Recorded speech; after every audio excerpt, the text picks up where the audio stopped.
네, 우리 오늘 함께 살펴볼 말씀 민수기 32장 6절에서 15절입니다. 민수기 32장 6절에서 15절 화면에 아마 나올 텐데요. 저 한 절 그리고 여러분 한 절 교독해서 주 앞에 올려드리도록 하겠습니다. 모세가 갓 자손과 루벤 자손에게 이르되 너희 형제들은 싸우러 가거늘 너희는 여기 앉아 있고자 하느냐? 너희가 어찌하여 이스라엘 자손에게 낙심하게 하여서 여호와께서 그들에게 주신 땅으로 건너갈 수 없게 하려 하느냐? 너희 조상들도 내가 가데스 바네아에서 그 땅을 보라고 보냈을 때에 그리하였었나니 그들이 에스골 골짜기에 올라가서 그 땅을 보고 이스라엘 자손을 낙심하게 하여서 여호와께서 그들에게 주신 땅으로 갈 수 없게 하였었느니라. 그때 여호와께서 진노하사 맹세하여 이르시되 애굽에서 온 자들이 20세 이상으로 한 사람도 내가 아브라함과 이삭과 야곱에게 맹세한 땅을 보지 못하리니 이는 그들이 나를 온전히 따르지 아니하였음이니라. 그러나 그나스 사람 여분네의 아들 갈렙과 눈의 아들 여호수아는 여호와를 온전히 따랐느니라 하시고 여호와께서 이스라엘에게 진노하사 그들에게 40년 동안 광야에 방황하게 하셨으므로 여호와의 목전에 악을 행한 그 세대가 마침내는 다 끊어졌느니라. 보라, 너희는 너희의 조상의 대를 이어 일어남 죄인의 무리로서 이스라엘을 향하신 여호와의 노를 더욱 심하게 하는도다. 다 같이 너희가 만일 돌이켜 여호와를 떠나면 여호와께서 다시 이 백성을 광야에 버리시리니 그리하면 너희가 이 모든 백성을 멸망시키리라. 아멘. 아멘. 제가 학부 연기 전공하고 예술학교에 다니면서 대학교에서 이제 좋은 특강들을 들을 기회들이 종종 있었어요. 교수님들께서 그런 자리들을 잘 만들어 주시려고 했어요. 연극계 그쪽 업계에서는 정말 대가라고 할 수 있는, 그냥 뭐 잘 나간다, 유행을 타서 잘 나간다라는 정도가 아니라 저분은 이게 누구나 다 선생님이라고 부르는 정도의 대가가 되는 분이 한번 이렇게 초청돼서 온 적이 있습니다. 지금까지도 연극계에 이제 굵직한 영향을 미치고 있는 분이었어요. 저도 그렇고 또 모든 학생들도 진짜 안 그래도 연기과 애들 눈 큰 애들 많은데 눈 반짝반짝 레이저 그냥 빵빵빵 나가고 정말 쫑긋 세우고 특강을 들었습니다. 어쩌다가 나온 이야기였는지는 제가 잘 기억이 안 나는데 그 강사께서 예술가가 이제 역사라고 하는 걸 어떻게 대해야 하는지 굉장히 힘줘서 이야기했어요. 이렇게 얘기했어요. 예술가는 무슨 사, 땡땡 사, 자 들어간 모든 걸 아주 주의 깊게 공부해야 한다. 그저 앵무새가 되지 않고 시대의 사명과 자신의 철학을 지닌 예술을 하려면 반드시 해야 한다. 눈에 불을 켜고 역사를 공부해라. 이렇게 아주 강한 어조로 말씀해 주고 가셨어요. 그냥 기술을 이렇게 보여주는 것을 넘어서 예술, 미적인 거에까지 다가가고 그것을 통해서 사람의 마음을 건드리고 시대의 마음을 건드리기 위해서 어떻게 해야 되는지 알려준 거예요. 기술을 넘어 예술에 도달하려고 분투하던 저와 학생들 적잖은 도전이 됐어요. 그 이후로 제가 아는 후배 맨날 책 들고 다녔어요. 뭔지 모르게 막 열심히 막 읽고 막 그랬습니다. 저도 이제 그때부터 이제 역사라고 하면 좀 다르게 보이기 시작했습니다. 과거에 있었던 일련의 일들을 그냥 순서대로 나열하는 것, 역사가 단지 이것이 아니라는 걸 저도 이제 그때서부터 생각하고 알게 되었어요. E.H. 카라는 저자의 역사란 무엇인가 라고 하는 고전으로 쳐지는 아주 유명한 역사 입문서가 있습니다. 이 저자는 역사란 어떻게 정의했냐면요, 과거와 현재의 끊임없는 대화, 이렇게 이야기했습니다. 과거를 현재에 비추어서 해석하고 그 해석을 현재에 반영하면서 인류의 역사가 발전해 간다는 걸 말해주는 것이죠. 역사가 한 개인에게 그리고 인류 공동체에 어떤 영향을 미치고 있는지 아주 잘 알려주고 있는 명제라고 할 수 있겠습니다. 그런데 이런 원리는 이제 비단 세속 역사에만 적용되는 것은 아닙니다. 오늘 본문을 살펴보면요, 하나님의 위대한 사람 선지자 모세, 이 모세가 하고 있는 아주 특별한 행위를 오늘 볼 수 있거든요. 민수기 32장 8절에서 13절인데요. 아까 읽었지만 제가 한번 다시 읽도록 하겠습니다. 너희 조상들도 내가 가데스 바네아에서 그 땅을 보라고 보냈을 때에 그리하였었나니 그들이 에스골 골짜기에 올라가서 그 땅을 보고 이스라엘 자손을 낙심하게 하여서 여호와께서 그들에게 주신 땅으로 갈 수 없게 하였었느니라. 그때 여호와께서 진노하사 맹세하여 이르시되 애굽에서 나온 자들이 20세 이상으로는 한 사람도 내가 아브라함과 이삭과 야곱에게 맹세한 땅을 결코 보지 못하리니 이는 그들이 나를 온전히 따르지 아니하였음이니라. 그러나 그나스 사람 여분네 아들 갈렙과 눈의 아들 여호수아는 여호와를 온전히 따랐느니라 하시고 여호와께서 이스라엘에게 진노하사 그들에게 40년 동안 광야에 방황하게 하셨으므로 여호와의 목전에 악을 행한 그 세대가 마침내는 다 끊어졌느니라. 모세가 이렇게 말을 하는 거예요. 말을 꺼내는데 뭐라고 하면서 꺼내냐면 너희 조상들도 라고 하면서 과거 이야기를 하는 거예요. 너희 아빠 엄마 세대, 부모 세대가 40년 전에 했던 그 일을 불러냅니다. 소환시켜요. 어떤 일이 있었습니까? 모세가 이렇게 이야기하는 겁니다. 이렇게 이름 붙였어요. 이스라엘 자손을 낙심하게 한 일, 이렇게 부릅니다. 40년 전 그 과거로 거슬러 올라가는 거죠.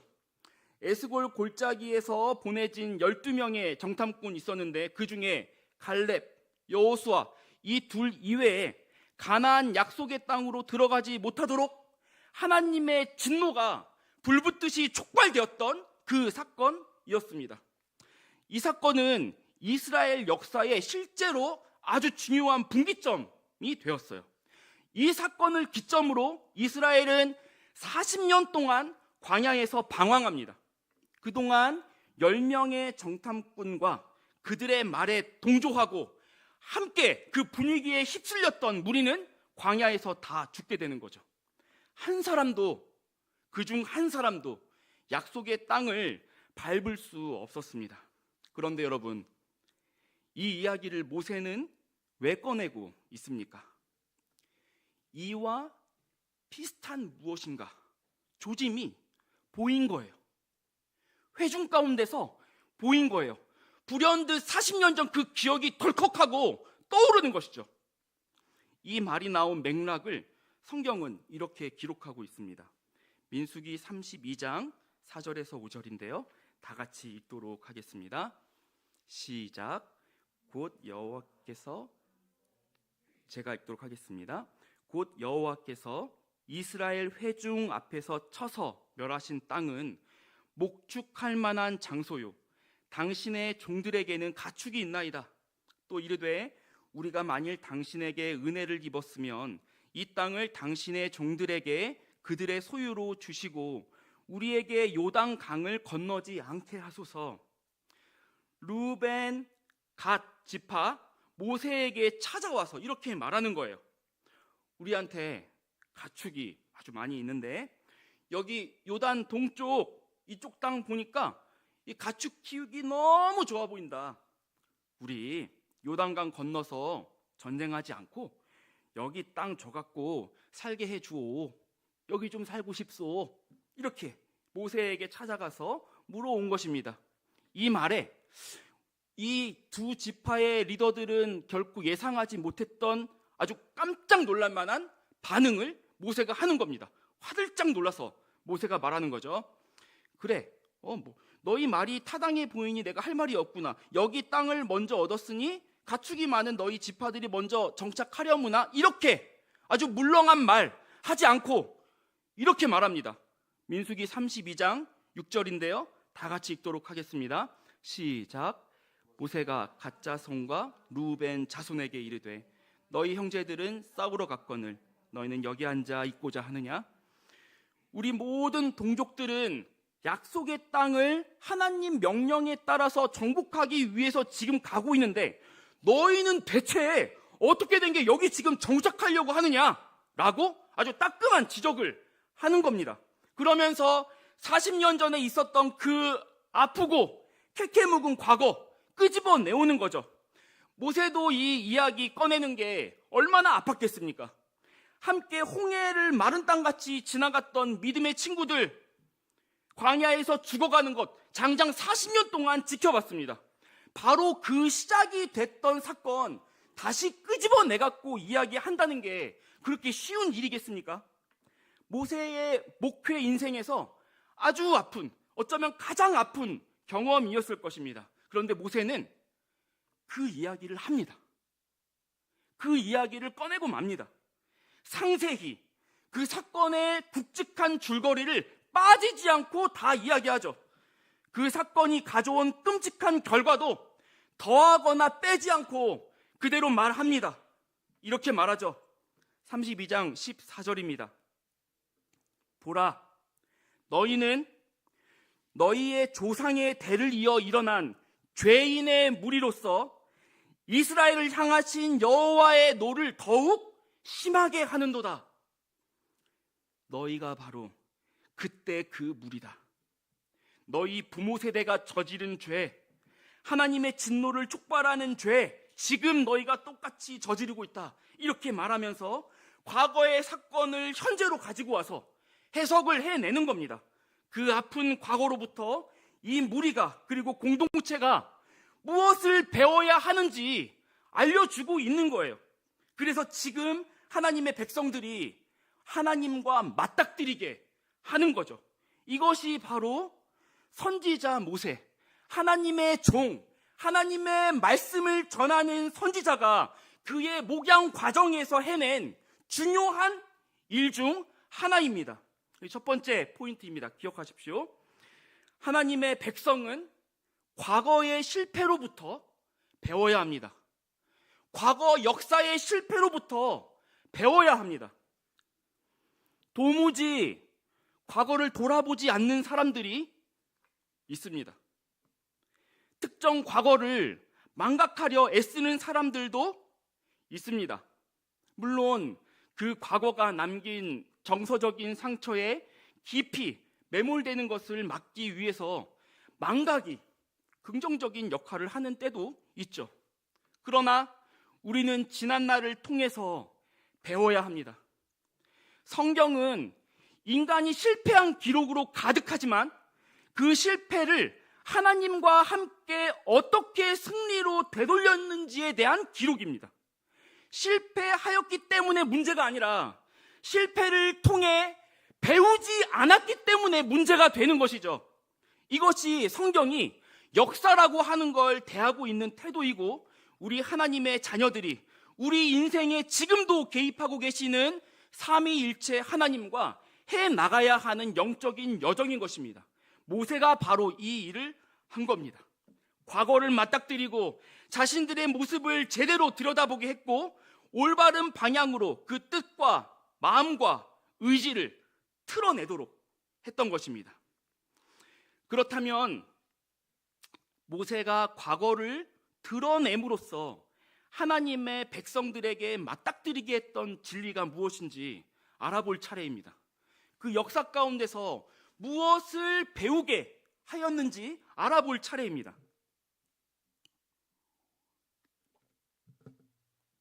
7절입니다. 다 같이 읽도록 하겠습니다. 시작. 너희가 어찌하여 이스라엘 자손에게 낙심하여서 그래서 그들에게 주신 땅으로 건너갈 수 없게 하려 하느냐.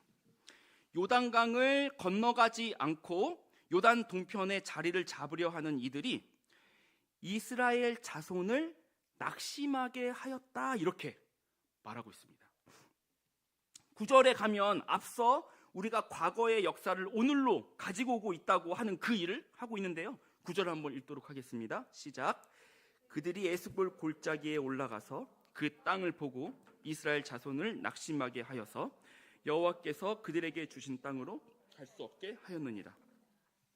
바로 과거 조상들이 했던 일이 에스골 골짜기에 올라가서 그 땅 보고 이스라엘 자손을 낙심하게 한 일이었다. 바로 그 일이었다. 이렇게 분명하게 짚어서 얘기합니다. 그때의 죄가 지금 반복이 되고 있는데 그건 낙심시키는 일이다. 새 번역을 보면요, 사기를 떨어뜨리는 일, 이렇게도 번역을 해놓았습니다. 누군가를 낙심시키는 일, 누군가의 사기를 떨어뜨리는 일, 가정과 그 어떤 공동체의 사기를 꺾는 것을 여러분 죄로 여기시고 계십니까? 하나님께서 이것을 아주 엄중히 다루셨는데요, 모세가 아주 깜짝 놀랐던 부분이기도 합니다. 40년 전에 하나님은 출애굽한 자손들 이 죄 보고 다 쓸어버리고 모세에서 다시 시작되는, 마치 노아에서 다시 시작했던 것처럼 그런 민족으로 다시 꾸리시고자 하는 마음까지 드셨고, 그렇게 모세에게 제안했던 바로 그 일입니다. 그리고 모세의 중보로 하나님은 마음을 돌이켜서 광야 40년 징계, 이렇게 일단락 마무리를 지으신 거죠. 르우벤과 갓지파가 자신들의 생존과 안정감이라는 가치를 위해서 요단 동편에 머물고자 생각한 것은 이해되는 부분들이 있습니다. 광야 40년 끝물, 그 고생하고 있던 자신과 가족들에게 이제는 안정감을 좀, 다리 쭉 뻗고 편안하게 한 곳에 머물러 살 수 있는 그런 편안함을 좀 주고 싶을 수 있겠죠. 저기 보이는 그 피 튀기는 전쟁의 현장으로 자기 피부치들, 그 생떼 같은 애들 데리고 가갖고 전쟁터에 참여한다는 거, 그 결정 쉬운 일 아니죠. 그러나 함께하고 있는 공동체를, 그리고 타인을 돌아보지 못하고 그들을 낙심시키며 그 분위기와 사기를 꺾는 일은 하나님께서 매우 경계하시는 죄라는 것입니다. 하나님께서는 공동체의 가치를 그만큼 높은 곳에, 높은 위치에 두고 계시는 것이지요. 두 번째 포인트입니다. 기억하십시오. 공동체와 타인을 낙심하게 하는 죄를 경계해야 합니다. 십계명, 여러분 이것 영원한 하나님의 계명으로 우리 하나님의 백성들에게 주어졌습니다. 구시대의 유물이 아닙니다. 오늘날도 유효한 것입니다. 그리고 천국은 다름 아니라 이 십계명이 온전히 성취되고 십계명의 매뉴얼에 따라서 삶이 구현되는 곳, 여러분 그것이 바로 천국입니다. 이 계명을 벗어난 죄악이 전혀 틈타지 못하는 나라, 그 나라가 바로 천국이라는 것입니다. 이 십계명에서 우리는 각 항목만 중요하게 여기곤 하는데요, 사실 그 순서가 매우 중요합니다. 우선순위에 따라 십계명이 주어져 있는 것이죠. 1계명부터 4계명 하나님에 대해서 알려주고 있고, 5계명 부모 공경하라고 명하셨는데, 부모는 최초의 인간관계, 타인, 그리고 최초의 공동체라는 면으로 확장이 가능합니다. 그래서 제5계명은 공동체에 대한 계명, 이렇게 볼 수 있습니다. 6계명은 인간의 생명, 7계명은 성, 8에서 10계명은 재물에 대한 계명입니다. 그러니까 10계명은 우리가 우선시 여겨야 할 가치를 지금 알려주고 있는 것입니다. 하나님이 직접 친히 그 입으로 우리에게 반포하심으로써 하나님, 공동체, 생명, 성, 재물, 이 순서입니다. 어떤 가치들이 충돌해서 그중 하나를 꼭 선택해야 하는 때가 된다면 10계명이 우선적으로 고려하도록 가르치고 있는 가치를 선택해야 하는 것이죠. 이걸 거꾸로 하는 것이 바로 계명에 순전치 못한 것입니다. 그런데 오늘날 이 순서들이 다 바뀌었습니다. 돈이 제일 중요하고 외모와 성 그거 막 따집니다. 그리고 공동체와 하나님은 그 나중으로 최후로 고려하죠.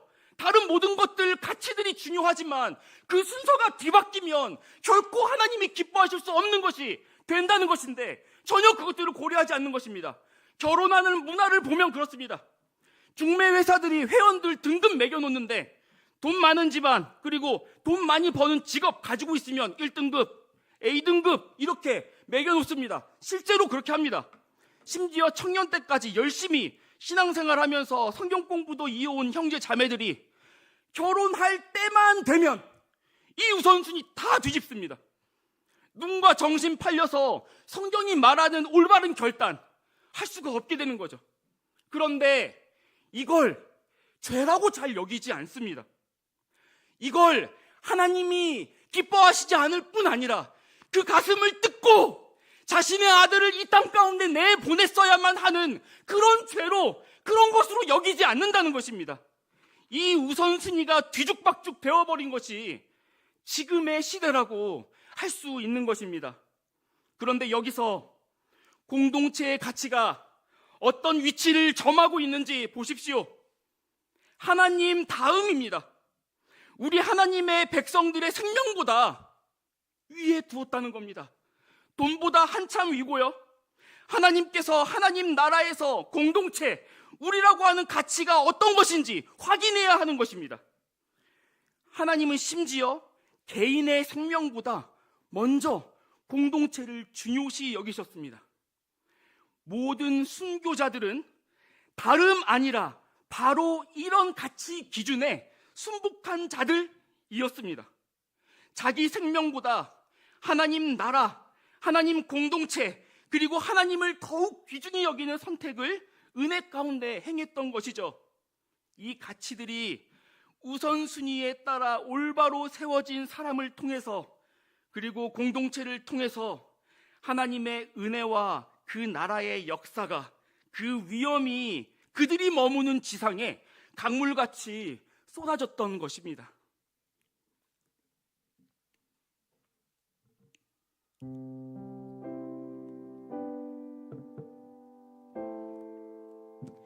하나님의 존귀한 성도는 거룩한 물이라 이렇게 이야기할 수 있는데요. 거룩한 물이라 불리는 여러분의 가정은 안녕하십니까? 여러분의 배우자와 자녀들 그리고 부모님께서는 안녕하십니까? 그들을 낙심시키는 것을 작은 죄로 여겨서는 안 됩니다. 여러분으로 인해 가정의 분위기가 침체되거나 삭막해지는 것, 선한 의욕이 상실되는 그것은 하나님의 뜻이 아닙니다. 여러분의 가족 구성원이 여러분으로 인해서 선한 기대를 더 이상 이어가지 못하고 있다면 멈춰서 돌아봐야 할 때입니다. 회개해야 할 때입니다. 여러분의 가정 공동체보다 여러분이 소중히 여기고 있던 가치들을 살펴서 다시 하나님이 말씀하신 원래 자리에 돌려놔야 합니다. 그리고 여러분은 여러분의 가정에, 여러분이 속한 공동체에 적절히 위로해 주셔야 합니다. 필요하다면 사과도 하셔야 합니다. 자녀가 부모에게 공경해야 한다는 계명에는 부모가 자녀를 노엽게 하지 않아야 하는 지침도 포함되어 있음을 기억해야 합니다. 이 죄가 하나님께서 매우 경계하신 죄였음을 기억하십시오. 선지자 모세가 화들짝 놀라 하나님을 두려워하며 성도를 교훈해야 했던 일이었습니다. 또한 우리가 속한 신앙 공동체에 하나님이 주신 사명으로 고취되고 그 의욕이 증진되도록 하나님은 일하시길 기뻐하십니다. 이 교회가 그리고 교육 공동체가 하나님 앞에서 거룩하고 존귀하게 쓰임받는 것을 기대하셔야 합니다. 그리고 그 기대감을 지켜내야 합니다. 그 분위기를 만들어 가야 하는 것입니다. 그 분위기가 상처받았으면 공동체가 같이 아파하면서 그것들을 다시 회복시켜내야 하는 것입니다. 기도하십시오. 도무지 건설적인 비판들을 해서는 안 된다는 것이 아닙니다. 그것들은 반드시 건설적인 무엇인가를 낳을 수 있도록 이바지 되어야 합니다. 하나님께서는 그의 백성을 반드시 공동체 안에 속하게 하십니다. 그리고 그 공동체 안에서 만나십니다. 그 공동체를 아끼고 사랑하고 축복하며 세워가는 것을 하나님이 기뻐하십니다.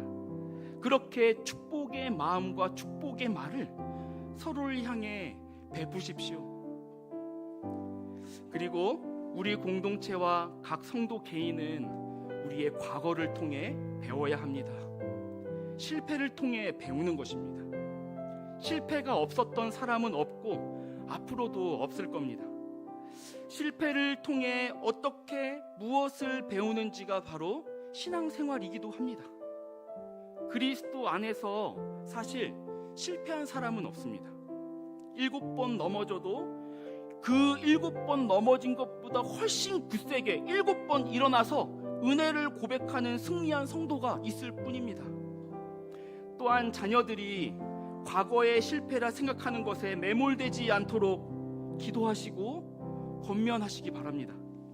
그 가운데서 진리를 배우고 보다 굳센 발걸음을 이어가도록 여러분 가르쳐 주셔야 합니다.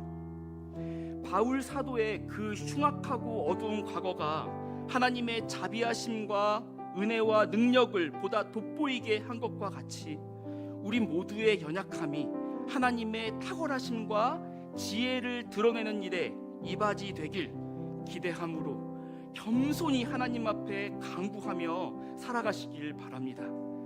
실패를 통해 배우고자 결단하고 낙심시키는 죄를 경계하기로 마음을 정하는 하나님의 존귀한 성도 여러분께 우리 성령께서 그 살아계심과 능력을 힘있게 나타내시길 축복합니다. 아멘. 함께 부르고 싶은 찬양이 있는데요. 원래 제목은 너는 내 아들이라이기도 하고 힘들고 지쳐 이렇게도 하는데요. 같이 이 찬양 가사 온전히 우리 마음을 들여서 고백하도록 하겠습니다.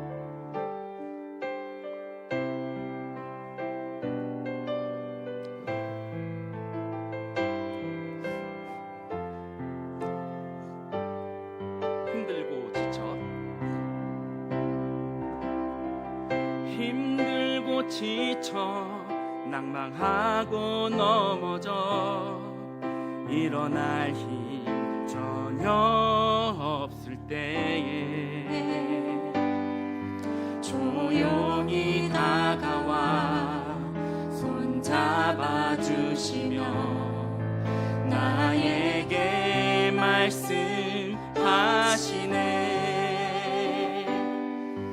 나에게 실망하며 내 자신 연약해 고통 속에 눈물 흘릴 때에 자국 난 그 손길 눈물 닦아주시며 나에게 말씀하시네. 너는 내 아들이라 너는 내 아들이라 오늘날 내가 너를 낳았도다. 너는 내 아들이라 나의 사랑하는 내 아들이라 너는 내 아들이라 너는 내 아들이라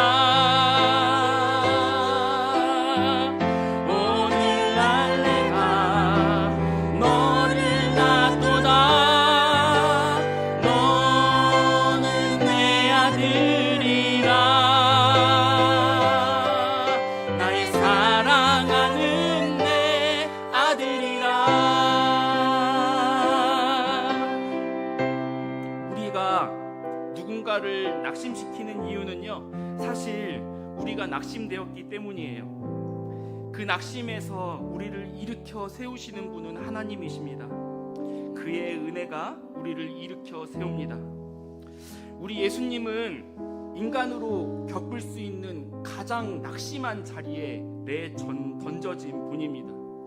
그는 십자가를 지시기 전날 하나님께 눈물과 통곡으로 십자가의 자리를 피할 수 있는 길을 아버지께 간구하셨습니다. 마음이 괴로움으로 죽어가는 것을 경험하셨습니다. 끝내 아버지 하나님께로부터 죄 자체로 역임을 받고 철저하게 버림받아 지옥의 형벌을 받으셨죠. 힘들고 지치고 낙심할 만한 이유를 우리 예수님보다 더 갖춘 분은 없는 것이죠. 그러나 우리 아버지께서는 성령으로, 성결의 영으로 예수님을 살리십니다. 지옥의 고통을 능히 상쇄하고도 남는 하나님의 영광으로 그 안팎을 옷 입히십니다. 그리스도께서는 그 못자국난 손으로 우리를 붙잡아 일으키시는 거죠. 낙심 가운데 더는 일어날 수 없이 상해버린 우리 영혼을, 이 인생을 끄집어 올려내시는 분이 바로 그리스도이십니다. 하나님께서 독생자 예수께 행하시듯 우리는 예수 안에서 하나님의 은혜로 일으킴을 받습니다. 힘들고 지치고 낙심한 마음, 푹 꺼져버린 그 마음 주께 드리며 나아가기 원합니다. 그리스도의 부활로 선포하신 그 회복이 우리 가운데 일어나고, 그리고 그 부활의 생명을 경험하는 복된 성도의 삶이 되도록, 또한 의의 나무 공동체가 이런 부활의 능력을 살아가고 생생하게 겪는 공동체가 되도록 우리가 함께 기도하며 나아가기 원합니다. 기도하시겠습니다. 하나님 아버지,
번째 회막기도 같이 올려드리기 원합니다. 먼저 옛사람을 벗는 기도 함께 합독하심으로 올려드리도록 하겠습니다.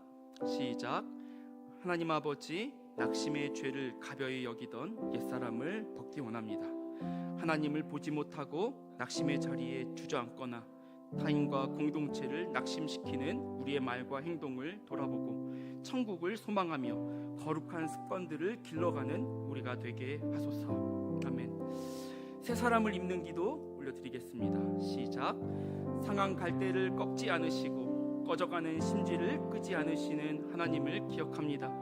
하나님은 그 갈대를 튼튼히 하시고 미스면 불빛을 다시 타오르게 하심을 믿습니다. 부활의 은혜 가운데 낙심의 자리를 떨치고 일어나는 우리가 되게 하시고 낙심한 자들을 그리스도의 이름으로 축복하며 일으키는 성도로 살게 하소서. 예수님의 이름으로 기도합니다. 아멘. 아멘. 아멘. 우리가 이어서 우리가 속한 공동체를 놓고 기도하기 원합니다. 공동체를, 가정을, 자녀를, 배우자를 낙심시키는 것은 우리가 말씀으로 살펴보았듯 하나님께서 금하시는 것입니다. 가족들 간에 서로를 노엽게 하여 서로를 낙심하게 하고 가정이 성숙해갈 모습을 더는 기대하지 못하도록 하는 것을 경계해야 하고 돌이켜야 합니다. 가정의 비전을 공유하며 그것을 이루어가고자 하는 분위기를 지켜내는 일은 하나님께서 기뻐하시고 우리가 순종해 가야 하는 일인 것입니다. 우리 자신의 신념, 문화, 그리고 습관 때문에 공동체의 사기가 꺾이지 않도록 도리어 우리 각 가정과 그 안에 이루어지는 생활들이 낙심한 자를 일으켜 세우는 하나님의 영광을 소망하고 기대하며 나아가는 걸음으로 회복되도록 하는 그런 분위기 되어야 하겠죠. 그것을 놓고 우리가 기도하기 원합니다. 또한 여러분 자신의 가정뿐만 아니라 서로의 가정을 위해서 기도해 주시고요. 더불어 우리 의의 나무 공동체가 이러한 영적인 가정 공동체가 되도록 낙심한 자들을 일으켜 주고 그 가운데 영적인 그 분위기를 유지해 가고 그것들을 살펴가는 민감한 공동체 될 수 있도록 해달라고 함께 기도하며 나아가기 원합니다. 기도하시겠습니다.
아버지 도와주시옵소서. 아버지.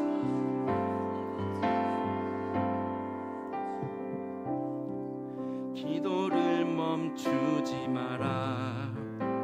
눈앞의 상황이 마음을 눌러도 원망치 마라. 너의 입을 지켜라. 저들은 너의 입을 보고 있다.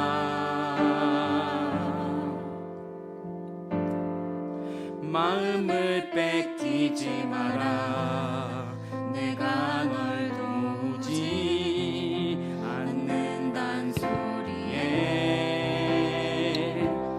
너의 모든 게 불리해도 너는 기도를 계속해라. 너 기도를 멈추지 마라. 내가 너의 그 모든 상황을 바로 역전시키리니 너 기도를 멈추지 마라. 내가 잠시도 쉬지 않고 모든 걸 지켜보고 있으니 바로 역전되리라. 여러분, 역전이라는 것은 정말 엄청난 것입니다. 에스더서 보면 유대 온 민족이 학살당할 위기에서 하나님이 건지시고 학살을 계획한 하만이 심판을 받게 합니다. 그리고 다른 민족들로부터 유대 민족은 은, 금, 폐물까지 얻게 하시죠. 놀랍도록 정교하고 극적인 역전이 이루어집니다.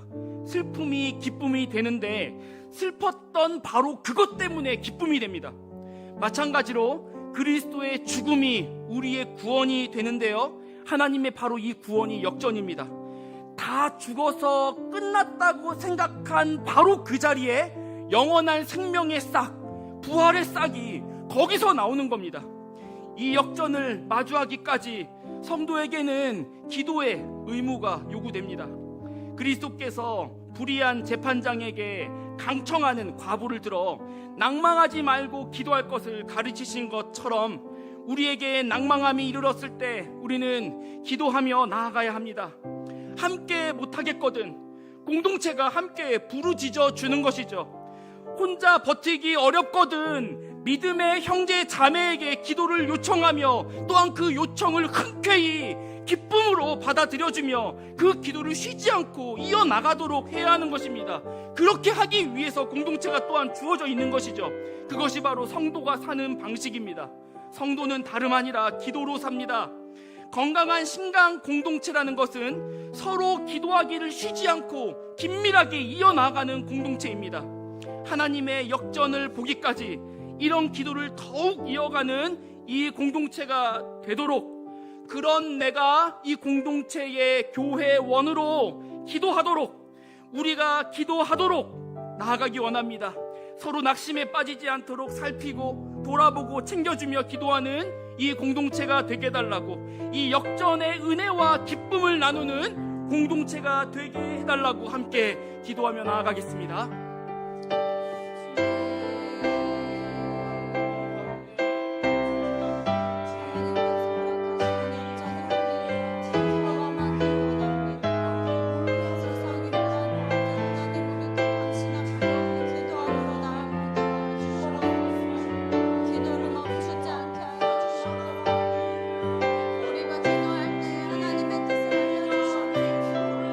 하나님의 뜻을 우리에게 알려주시옵소서.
또한 이 땅의 모든 성도들이 공동체를 세워나가는 회복의 손길들이 되도록 기도하기 원합니다.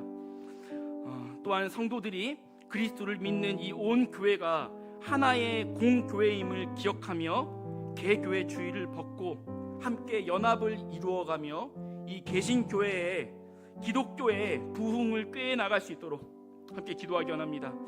교회를 비판하는 많은 소리들이 있지만 그 비판들이 낙심에 이르도록 사용되지 않고 건설적인 개혁으로 이어질 수 있도록 한국교회에 미래가 없다고 말하는 아주 현실적이고 합리적인 의견들이 많지만 그 가운데 은혜를 끼치는 비전의 전망의 말들이 나오기 시작하고 이 조국의 교회가, 이 나라가, 그리고 대학가와 각 도시가 다시 하나님 말씀으로 말미암는 성령 안에서 주어지는 생명의 부흥을 맞이하도록 그리스도와 그의 교회가 이 땅에 여전한 참된 희망임을 알려주시고 마지막 때에 하나님의 구원 사역이 모두 성취되도록 그렇게 이 땅에 낙심한 자들을 일으켜 세우는 이 조국의 교회로 주 앞에 쓰임받도록 우리가 함께 이 공교회를 놓고 기도하기 원합니다. 기도하시겠습니다.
나는 믿네 우리 같이 찬양하도록 하겠습니다.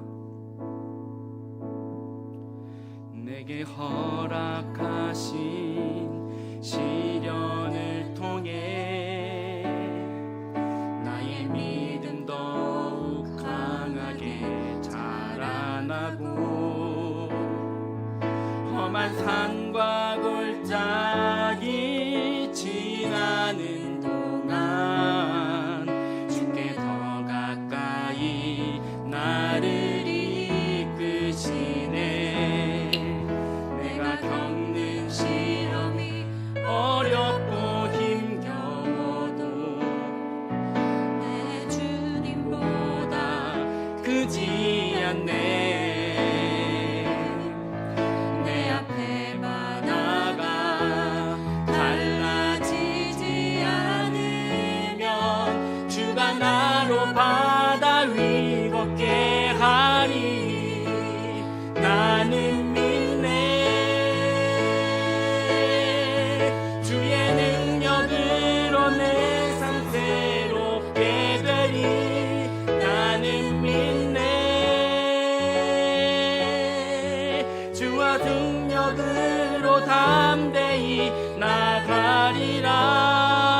주와 함께 싸워 승리하리라. 날마다 믿음으로 나 살아가리. 시간이 지날수록 공동체성이 희박해지는 시대를 살고 있습니다. 개인의 자유를 수호하고 존중하는 것은 중요하고 일면 성경이 보호하고 있는 귀중한 가치이지만 그렇다고 공동체의 가치를 외면할 수는 없습니다. 성경은 공동체를 개인의 생명보다 더 우선해야 할 가치로 둡니다. 이런 시류 속에서 개인의 권리는 줄기차게 주장하지만 국가에 대한 의무에는 관심이 없습니다. 진심으로 전심을 들여 공동체를 섬기는 일을 시간 낭비로 여깁니다. 진지하게 군복무를 감당하거나 애국의 마음을 품는 일을 민족주의자 혹은 보수 애국주의자의 편협한 감성이라고 조롱도 합니다. 교회도 다르지 않습니다. 신자로서 은혜를 받을 권리는 투철해지는데 더는 신자가 교회 공동체에서 짊어져야 할 의무는 가볍게 여깁니다. 가볍게 여기는 정도가 아니라 현대 사회의 개인이 교회의 부담을 느껴 정착하지 않게 될까봐 이런 의무를 아예 가르치지도 않기도 합니다. 신자가 교회 공동체와 각 이웃을 섬기는 의무를 지켜내는 가운데 거절방을 받으며 신자의 심령이 깨어지고 가난해져 하나님이 우리를 거룩하게 성화시킨다는 교리도 진부한 옛 유물로 취급받고 있게 되는 것이죠. 성도로서 이 시대를 위해서 기도하기 원합니다. 하나님께서 이 시대를 성도인 우리의 기도에 위탁하셨습니다. 이기심을 고집하는 이 시대 정신이 깨어지도록 이 사회 가운데 서로를 그리고 국가 공동체 전체를 생각하는 의식들이 깨어나도록 양당 정치로 서로의 진영을 헐뜯기에 바쁜 정치판에 우리가 한 나라임을 기억하고 건설적인 대화를 해나갈 수 있도록 무엇보다 조국의 교회가 이 시대에 득세하는 이기심을 성령의 능력으로 지혜롭게 다루어가고 주님 오심을 기다리는 거룩한 신부들로 성도들을 준비시켜내도록 신성하고 거룩한 의무를 담대하고 기쁨으로 짊어지는 탁월한 성도들을 세워나가도록 우리가 함께 기도하기 원합니다. 기도하시겠습니다.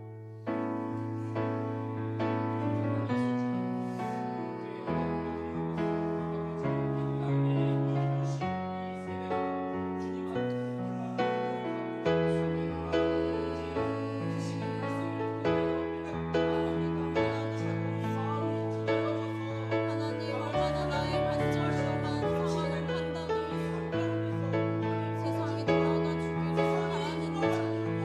주기를 바라는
Lord, help us to see the role that we each must play in our communities, Lord.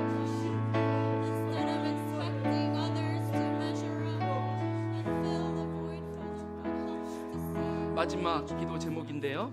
의의 나무 공동체를 위해서 기도해 주시기 바랍니다. 먼저 담임 목사님과 사모님, 교장 선생님 기억해 주시기 바랍니다.